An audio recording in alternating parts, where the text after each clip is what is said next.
وبارك على حبيبنا وشفيعنا وإمامنا وقدوتنا محمد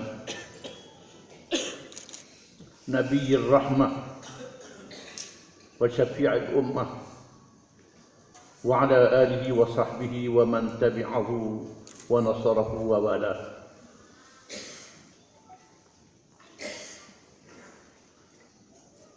أعوذ بالله من الشيطان الرجيم. ومن أحسن قولا ممن دعا إلى الله وعمل صالحا وقال إنني من المسلمين. ولا تستوي الحسنة ولا السيئة ادفع بالتي هي أحسن فإذا الذي بينك وبينه عداوة كأنه ولي حميم وما يلقاها إلا الذين صبروا وما يلقاها إلا ذو حظ عظيم. Surah Fussilat.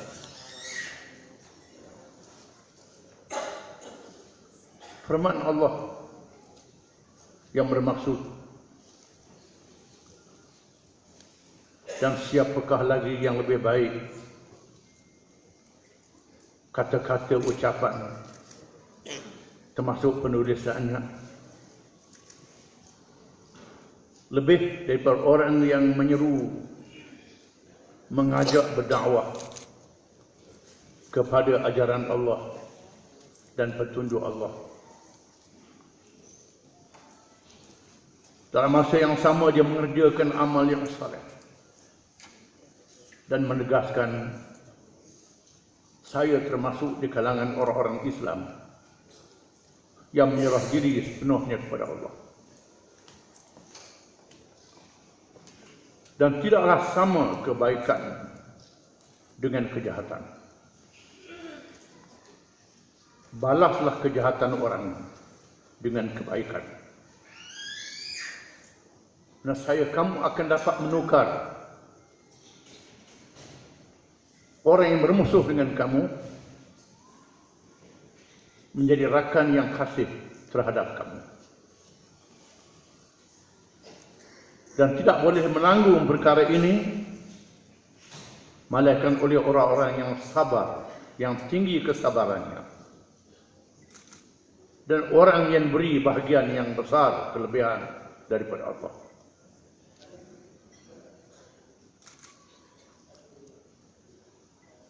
Pengurusi majlis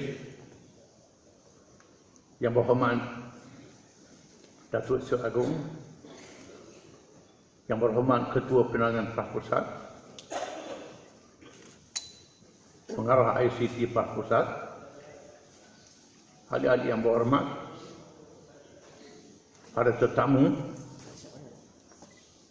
ahli panel, hadirin hadirat, anak-anak yang saya kasihi sekalian. Lebih dulu marilah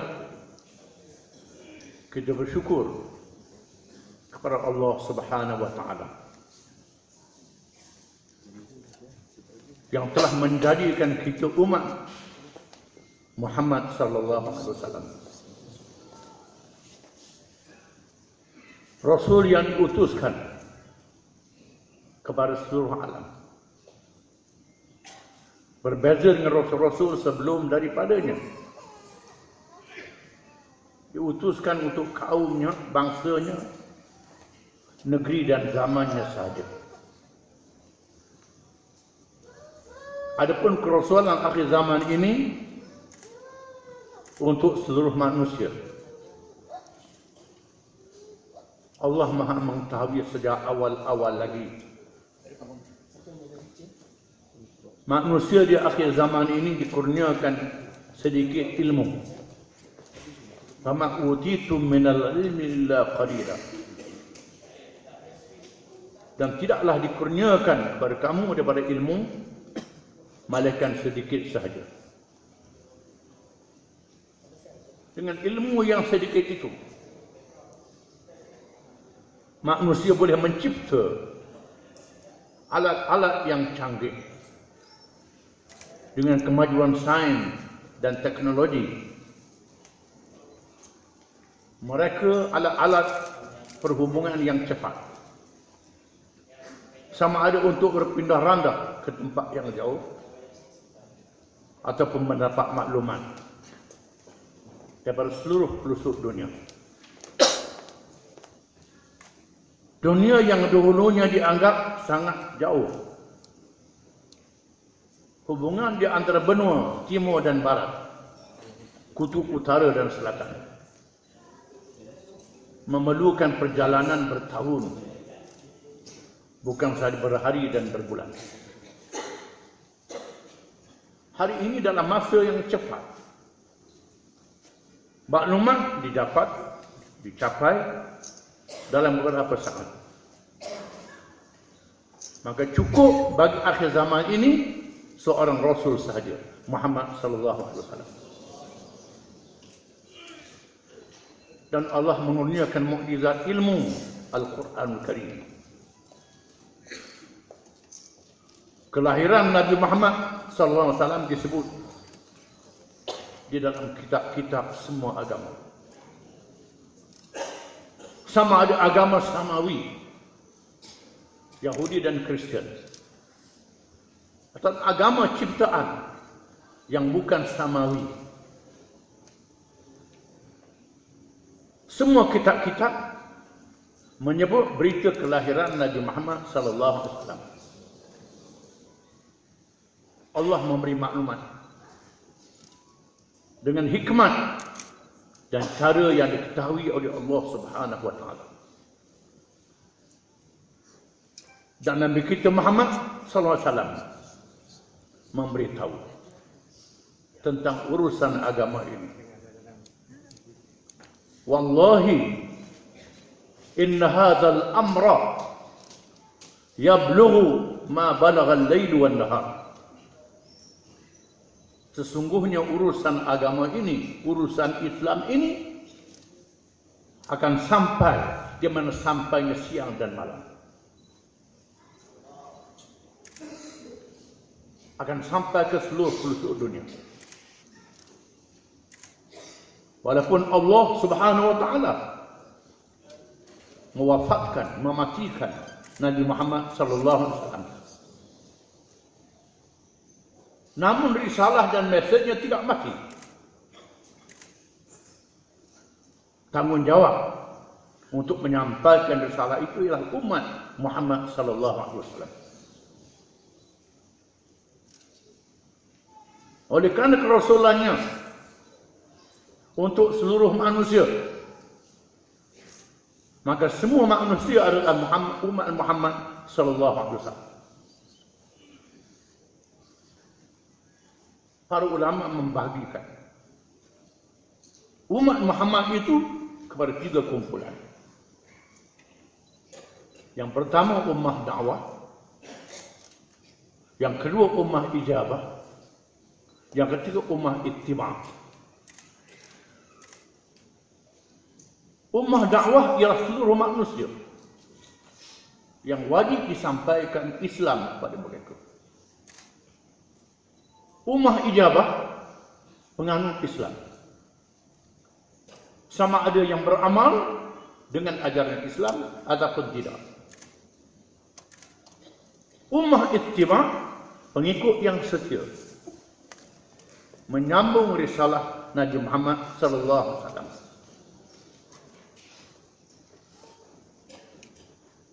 Di sinilah peranan kita sebagai penyambung risalah itu. Dengan petunjuk mukjizat ilmu. Walau betapa luas dan banyaknya ilmu manusia, tidak boleh menandingi ilmu Allah yang ada di dalam Al-Quranul Karim. Firman Allah Ta'ala, "Wa in kuntum fi raibin mimma nazzalna ala 'abdina fa'tu bi suratin min mithlihi wad'u syuhada'akum min dunillah in kuntum sadiqin fa in lam taf'alu wa lan taf'alu fattaqun nar allati waquduha an-nas wal hijara wa'iddat lil kafirin." Dan jika sekiranya kamu ragu, tidak percaya terhadap apa yang telah kami turunkan kepada hamba kami, Quran, yang diturunkan kepada Nabi Muhammad sallallahu alaihi wasallam, maka sila kamu buat satu surah sepertinya. Panggillah penolong-penolong kamu. Jika kamu adalah orang-orang yang benar, sama ada penolong-penolong itu di kalangan pemimpin-pemimpin yang kamu puja, yang kamu sanjung kebijaksanaannya, kehebatannya.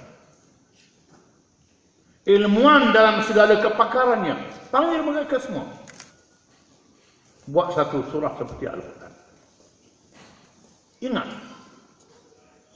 maka jika kamu tidak dapat melakukannya, dan kamu tidak akan dapat melakukannya, takutlah kamu akan api neraka. Bahan makannya terdiri dari kalangan manusia dan batu-batu. Dia sediakan untuk orang-orang yang engkar, yang melawan. Melawan apa? Melawan Al-Quran Al-Karim.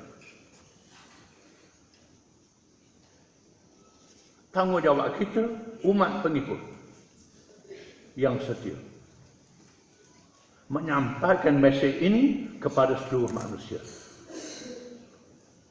kepada orang Islam sendiri, supaya mengerti apa dia Islam, diamalkan Islam itu secara yang betul. Menyampaikan Islam kepada orang yang bukan Islam dengan segala alat teknologi dan kebijaksanaan. Mengikut maudhu' dan tajuk Islam itu. Islam adalah ad-din, bukan saja satu agama, religion, bukan saja satu ideologi, satu teori. Semua perkara yang disebut agama, yang disebut ideologi dan teori, ada petunjuknya di dalam Islam. Islam adalah ajaran yang sempurna, ajaran yang cukup. Mesej Islam yang disampaikan mestilah mengikut maudhu' dan tajuk Islam yang sempurna, yang lengkap, bukan Islam yang dikerat, yang dipotong-potong. Yang kedua, mesti dengan hujah yang kuat, bukan dengan celofa sebarangan. Al-Quran Al-Karim menunjukkan kisah Nabi-Nabi dan Rasul-Rasul alaihi wassalatu wassalam berdialog dengan pemimpin-pemimpin di zamannya, berdialog dengan kaumnya, tidak menghabiskan masa melayan untuk menjawab hujah-hujah orang yang jahil. Dijawab juga hujah-hujahnya dengan hujah yang kuat. Yang lebih panjang menerangkan apa dia Islam. Kadang-kadang kita terlalu banyak menjawab kata-kata orang, tak terang apa dia Islam, menyebabkan dakwah dan mesej kita tidak berkesan. Yang kedua, mestilah dengan uslub yang baik, cara yang baik. Sabda Nabi sallallahu alaihi wasallam, "Nahnu ma'asyiral anbiya umirna an nanzil an-nasa manazilahum, an nanzila an-nasa manazilahum wa nukhatibahum ala qadri uqudihim." Kami para nabi-nabi diperintah oleh Allah supaya meletakkan orang kena pada diri dan tempatnya dan bercakap dengan bahasa yang dipahami. Yang pertama, meletakkan diri pada tempatnya. Apa bidang kita, apa ilmuwan kita. Dalam perkara akidah, betul-betul mahir dalam perkara akidah. Perkara syariat, betul-betul mahir dalam perkara syariat. Perkara politik, betul mahir dalam perkara politik. Perkara ekonomi, sama juga. Hal yang lain, sama juga. Perubatan, sains, teknologi. Jangan kita tak tahu ekonomi, cakap lebih-lebih. Tak kena, tak betul. Tak tahu politik, cakap lebih-lebih.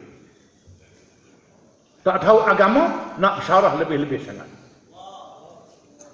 Jadi selalu menimbulkan salah faham. Sayyidina Umar bin Khattab radhiyallahu anhu mengatakan, "Tafaqahu qabla an tashudu." Fahamlah sebelum kamu memimpin, kamu memandu. Faham dahulu apa yang ada diucap, yang hendak ditulis itu. Jangan tulis sembarangan, tak betul, terpaksanya. Tak kena hujahnya, tak kena tajuknya. Tujuan kita nak memperkenalkan Islam.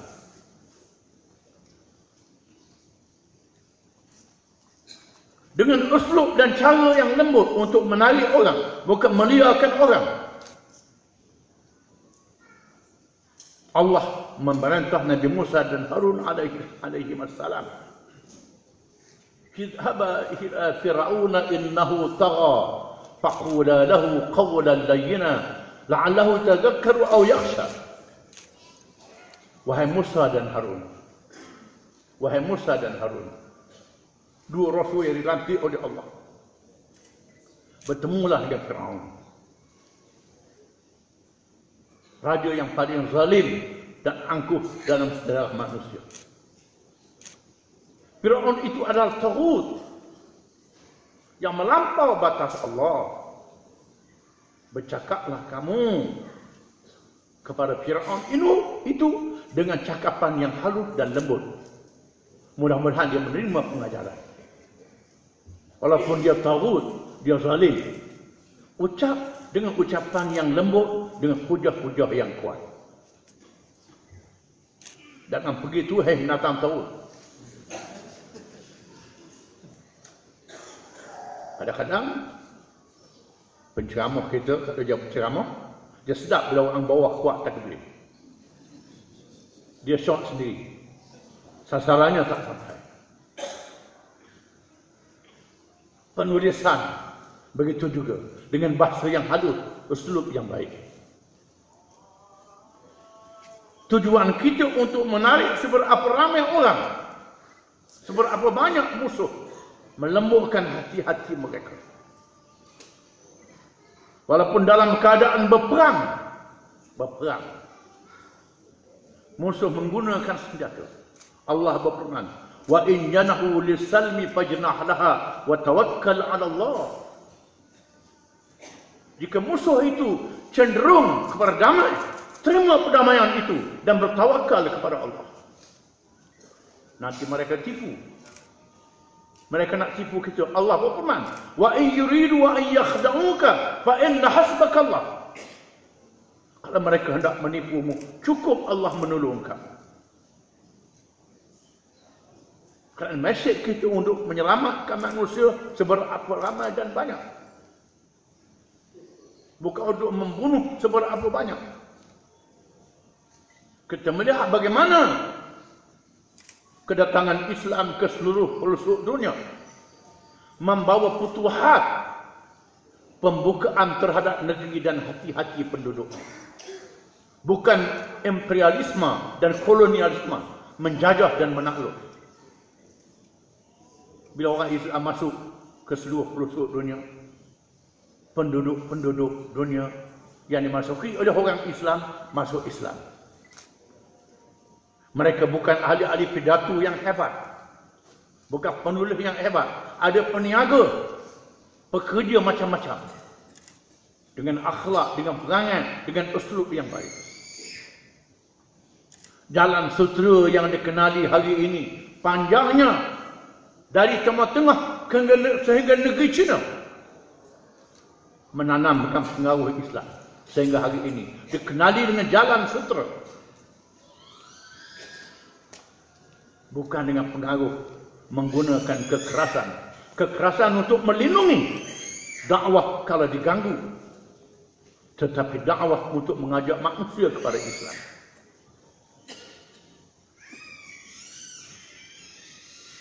Apabila Nabi SAW menyerahkan bendera kepada menantunya Ali bin Abi Thalib karramallahu wajhah untuk menawan kota Khaybar, tempat kubu perlindungan orang Yahudi yang ganas, yang paling jahat, yang zalim, membunuh nabi-nabi dan rasul-rasul. Apa kata Nabi pada menantunya? Hal arisli idza kunta bi sahatihim ud'uhum ila syahadati an la ilaha illallah wa anni rasulullah la an yahdiya bika Allahu rajulan wahidan khairul laka min humrin na'am. Bila sampai di medan mereka, kamu sampai di medan mereka, ajak mereka kepada dua kalimah syahadah, kepada Islam. Beritahu kepada mereka tentang Islam. Sesungguhnya kejayaanmu menjadikan seorang sahaja mendapat hidayah lebih baik daripada kenderaan yang paling mahal harganya. Kejayaan penulisan kita, kejayaan hujah kita, kejayaan cyber kita, menarik orang kepada Islam hanya seorang, pahalanya sangat besar. Saya dalam kubur setelah kita meninggal dunia, dalam masa yang sama menyebarkan maklumat yang menyesatkan orang, dosanya sangat besar. Itu terpulang pada orang lain, kita dengan ikut orang lain. Gunakan ilmu, teknologi, maklumat yang terkini menyampaikan risalah Islam, menyampaikan mesej perjuangan Nabi kita Muhammad SAW untuk menyelamatkan manusia. Memerlukan kesabaran, memerlukan keteguhan hati. Nabi sebut dalam satu hadis, laisa syadidu bisur'ah wa innama syadidu man yamliku nafsahu 'indal ghadab. Bukan orang yang hebat dan pahlawan itu orang yang gopoh dan cepat bertindak. Orang yang hebat itu orang yang dapat mengawal diri bila dia marah. Bila dia marah, kita dapat mengawal diri. Kalau terlalu marah, bukan sahaja cakap terlupa, menulis pun terlupa. Inilah peringatan saya. Gunakan teknologi maklumat terkini. Senjata yang lembut, yang masuk ke dalam hati-hati manusia. Apalagi dalam perjuangan melalui demokrasi, pilihan raya, untuk mencari undi yang sebanyak-banyak, bukan mencari musuh yang sebanyak-banyak. Sama ada mereka yang menjadi ahli PAS, yang menyokong PAS, yang tidak bermusuh dengan PAS. Gunakan kebijaksanaan dengan sebaik-baiknya, ilmu yang cukup, alat teknologi yang canggih. Mudah-mudahan perhimpunan ini diberkati oleh Allah. Cukup sekali itu. Wabillahi taufiq wal hidayah. Wassalamualaikum